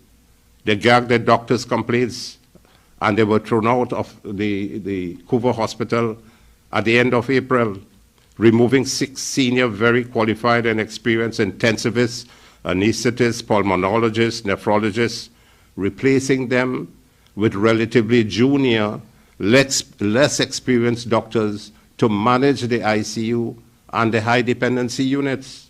Is it surprising that we are having more deaths in May, June, and July, and a surge of deaths, when you have removed 6 of the best that you could have had, and you have another 11 gagged who cannot give any information and add to the management of these patients? The surge in deaths began in May, June, and continuing in July. So is there a direct correlation with the increased deaths and the pushing aside of the very valuable medical expertise of these 17 senior doctors at the end of April? They were removed in April. May, June, July has had a surge. Can Dr. Parasram and Dr. Trotman and Dr. Abdul and Dr. Hines give any information as to that? Why has that happened? The Minister of Health has failed to protect and preserve the health, safety, and lives of citizens due to his acute and often questionable mismanagement. The government, the Prime Minister, Minister Dayal Singh, who offered a plethora of advice and suggestions and recommendations from the opposition and from very learned citizens in the field of medicine, but they chose to blatantly, arrogantly, and dangerously ignore them. Government refusal to have the pandemic discussed 5 times in Parliament, raised as early as January 30th, 2020, 3 times in the upper house and twice in the Senate. There were repeated invitations from the opposition leader to formulate a bipartisan approach to battle the pandemic, deadly ravaging effects, and outright refusal by the Prime Minister of the opposition assistance and support. That tells you something. Here it is, the opposition leader pledging her support for the government and for the people of Trinidad and Tobago, but the Prime Minister bluntly refusing. Around the world this is happening. The opposition government have come together, but here in Trinidad, autocracy and dictatorship persists, which is in keeping with the Prime Minister's rule over a period of the last year and a half. The Ministry of Health failed to provide and employ adequate nursing personnel, as stated by the Nursing Association, and also they failed to bring on more experienced specialist consultants to manage the care of patients in the ICU and high dependency units. So when Minister Dayal Singh says that nothing more could have been done, these are things that he could have done and implemented, which he failed to do. And he wants to cast the blame on the people who are diabetic and say, well, it's good something come out of it because you're diabetic, because you're hypertensive, because you have asthma, because you have chronic obstructive disease, because you have cancer, because you have an autoimmune disease. These patients live a normal life, but if they have COVID, you're supposed to take care of them with the medication and the management to protect their lives and save their lives. And don't say because they have diabetes, they must die. The Ministry of Health failed to provide support, care, monitoring, and medical assistance for at one time there were 10,000 COVID-19 positive patients at home. Now there are about 7,000 left by themselves. No pulse oximeters, no medical monitoring and advice, no oxygen concentrators, no medication, no efficient transport from home to hospital when patients became critical at home. That all of that is happening and is still happening. There are about 7,000 citizens at home needing support and advice and medication, and they can't get it. The Ministry of Health fails to give anything to them. Patients were being placed in emergency tents at hospitals, sometimes for 7 days, awaiting COVID-19 test results, because you don't know whether they're positive or they're negative, so they can't move, but they're suffering. We know it's COVID positive, but we have to wait for the results. They don't even have a bed to lie on. Some of them did not have oxygen to be given to them before they were even considered to be transferred from there to a comprehensive medical care. Well, I just spoke about the vaccine failure. Well, the whole Trinidad and Tobago and the world knows about the Prime Minister's failure on the whole vaccine situation. When he says he does not beg, we're begging. And that, the whole of Trinidad and Tobago knows where we are now. Five areas from the lowest, 28 out of 33 with our vaccination program. If Trinidad and Tobago had received the vaccination at an earlier stage in a more rapid manner, we would not have these amount of patients dying as we're having them today. And what did you do about the 60-year-olds? We have close to about 200,000 above 60 years. Why did we not ensure that they received the vaccines very early? But here you brought them out on that to come out in the rain and have them huddled in hundreds to be told that you don't have enough vaccination for them. And then there was the Prime Minister inviting 50,000 citizens to go to Tobago. Come on holiday in Tobago. I wonder what happened to his thinking then when he invited 50,000 people to come and mingle again. My friend, Prime Minister, what happened to you then? Why did you do that? This is what is causing the problem in Tobago at this time. And why are you refusing to set in motion a commission of inquiry into this COVID-19 pandemic management? And you're also refusing and fail to appoint an independent team for an inquiry into these deaths. You know why. I don't know, we don't know why you are not doing it. Because your government is accused of callous, naked incompetence, mismanagement, and failure, and that is being laid bare. But Prime Minister, one day it will be done, you know. This commission of inquiry will be done. Yeah. And the inquiry into these confidential deaths will be done. I'm being advised, so whether you want to do it now or you don't want to do it, it will be done someday. I am being advised that many bereaved family members are contemplating initiating legal action against the state and its agents in the passing of their very dear loved ones. And under the Freedom of Information Act, they will be seeking full disclosure on their loved ones' management, care, and passing at the hospitals.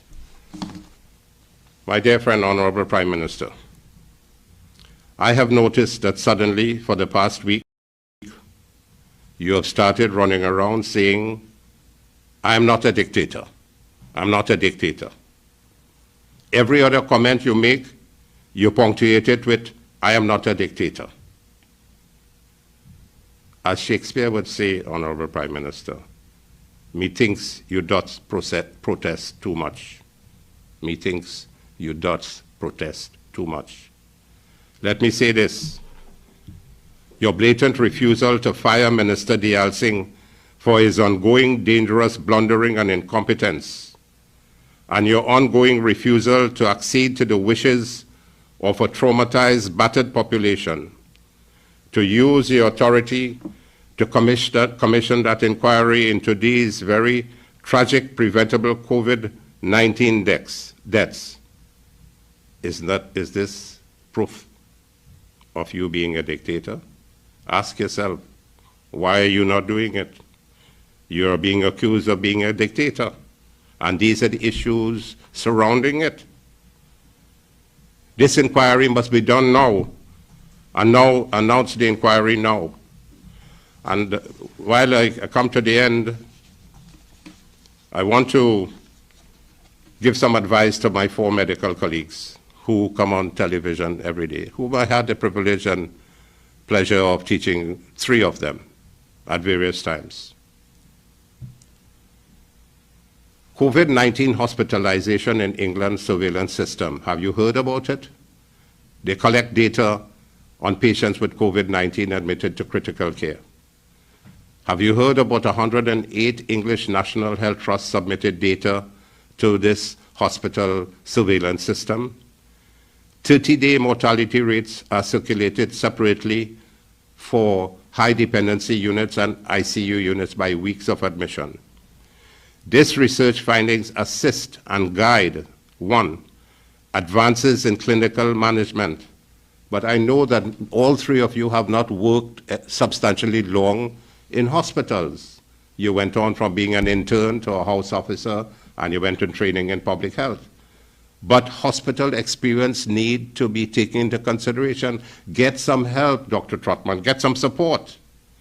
My understanding is that you are in charge of all the admissions and management and transfer of these hundreds of patients on a daily basis. How can one person be managing that? And where is your research to help you in further clinical management? Reduction of strain on critical care services. Strain, what is the research being done in Trinidad? Evolving research findings have been central to informing and improving treatment. Evolving research findings, where is that being done in Trinidad and Tobago? Have been central to informing and improving treatment strategies. There is an undeniable association between critical care staffing, service strain, and patient mortality. There is an undeniable association between critical care staffing, service strain, and patient mortality. Is this happening in the ICUs and in the HDUs? Pharmaceutical treatment and management. My understanding is that a lot of the RHAs, all these providers of pharmaceuticals and equipment and other things needed for management, they are not paying them, so they're not providing it.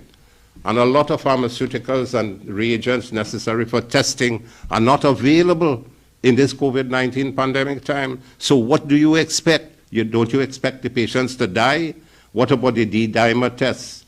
Where are your vasopressors to keep the heart beating stronger when patients' hearts are failing as a result of it being in the intensive care unit? Where there is a significant impact of critical care organization when you do your research. And there are models of nursing care delivery. Have you looked at that? Have you implemented that? The improved survival of critical care COVID-19 patients is consistent with recent research. Where's your research? How many patients are dying? How many come out alive? Why do they die? There is significant research being done internationally on critically ill patients that help to guide clinicians' understanding of the evolving outcomes of patients in order to improve and undertake further targeted clinical management in ICUs and HDUs. But nothing is being done in Trinidad and Tobago. I want to repeat that. There is significant research being done internationally on critically ill patients that help to guide clinicians understanding the evolving outcomes of patients in order to improve and undertake further targeted clinical management in ICUs and HDUs.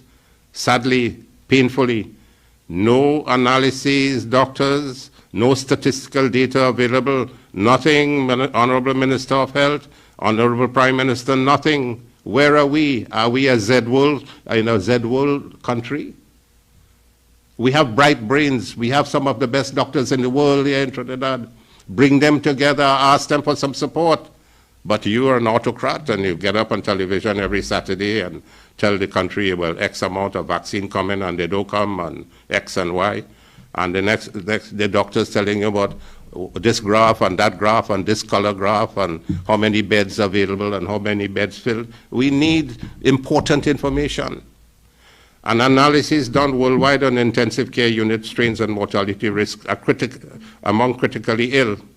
Critical care survival rates in COVID patients important. Mortality in patients admitted to ICU. What factors are associated with increased mortality? ICU and ventilator mortality among critically ill patients, and studies linking hospital ICU capacity to COVID-19 mortality rates. There have been meta-analyses of data, doctors, on Medline, Embase, PubMed databases have published data on deaths in intensive care as a proportion of completed ICU admissions. Observational studies, including 43,000 patients, report from Middle East, South Asia, Australasia, National and Regional Registries Association, and associations of anesthetists. This was done in February 21. And they show that ICU deaths range from 10%, 1 in 10. In Victoria, Australia is 1 in 4, 25%. And in most countries, you have maximum of 3 out of 10 dying. What is ours in Trinidad and Tobago as deaths as a proportion of completed ICU admissions? We have no information, none. Who from the medical team of advisors can provide this information? None has been doing it. Now, doctors, why? Is it incompetence? Is it unwillingness to have that information available? I have been advised that at least 8 out of 10 admissions in our ICU die and pass away, unfortunately. There has been devastating impact on the failed COVID response on the education of our children. And may I speak for a few minutes on this? Almost 2 years in our education system under this government, almost 70,000 students were left out of any education because of their inability, because of their poverty, because of the difficulties in financial capacity at home, to have learning devices available. And the Ministry of Health, Ministry of Education, for almost 18 months only, they were begging corporate sponsors, corporate bodies, to help with these devices. How sad and unfortunate. For 6 years, from 2015 to 2021, P&M governments have failed the students of this country. They have wiped out 2 generations of students. Don't they have a heart to know that 70,000 students were not receiving education because of they had no online learning capacity? What did they do? This is a year and a half into this government, and still 40,000 students are without these IT devices, and the supporting platforms fail. When Mrs. Bissessa demitted office in 2015, well, everybody knows we gave out 95,000 laptops. Mrs. Prasad Bissessa had a vision. And if we had followed that 6 years later, we would have been 11 years from 2010 when we gave out the first laptops. And students would have been in university, and the important aspect of the IT work would be multiplying. But you stopped it, P&M stopped it, 2015. And Mrs. Prasad Bisesa, as Prime Minister, had pledged that his primary school students would have tablets as well. We had online technology already, and we had e-books designated to come in 2016. And we would have been amongst the top countries in the world moving ahead with IT. But today, 40,000 students are still not having IT devices, and now want to do a means test. The wealthy students would have bought their laptops and their IT devices. They would have gotten their education. But the poor students have not received their education. And what are they going to in this term coming up here? 2 years have almost passed. And still, as school reopening is contemplated for September, no support is still not provided to thousands more. And they continue to beg corporate citizens. And what about the mental health of our students? And they have been seriously impacted. Their behavioral, social, educational, and psychological development have been thwarted, yet no programs have been developed by the Ministry of Education to assist these students. This is poor governance. This is a failed government, creating and manufacturing a failed state. This is poor management by the Prime Minister and his team, whether it's health, education, whether it's finance, and my colleagues who have spoken before and will continue to speak. Very disturbing. Where are we going? In a bottomless pit. We're going as a Z-class country in the world now, one of the worst. So today, I gave you some ideas on where we are in terms of the governance and the management of this COVID-19 pandemic by this administration. They have failed, and continue to fail, and continue to endanger the loss of lives of our lovely citizens. It is shameful, disgraceful, unacceptable. Thank you very much. Blessings to all. Welcome to Facts, Not Fiction. Join me, your host, Victor Roberts, this Thursday, the 29th, at 7:30 p.m. sharp. Yes, 7:30 p.m. sharp for another Facebook Live as we discuss why hasn't Keith Rowley instructed his appointed chairman of Petrotrin, his appointed board, to file an application to set aside the judgment of the arbitrators. Join me this Thursday, ladies and gentlemen. Is it for a few dollars more? Iowa George, tune into this live. Very important. I'm out.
So I'm going to do some barbecue into my daughter barbecue pit. So this make out a clay, right? So I show you all about a steam and chicken, everything straight from the fire, right? Good day, everybody. Welcome to Shanty Home, the Chola Queen in Saparia. So I'd like everybody to welcome to my kitchen. We're going to do a barbecue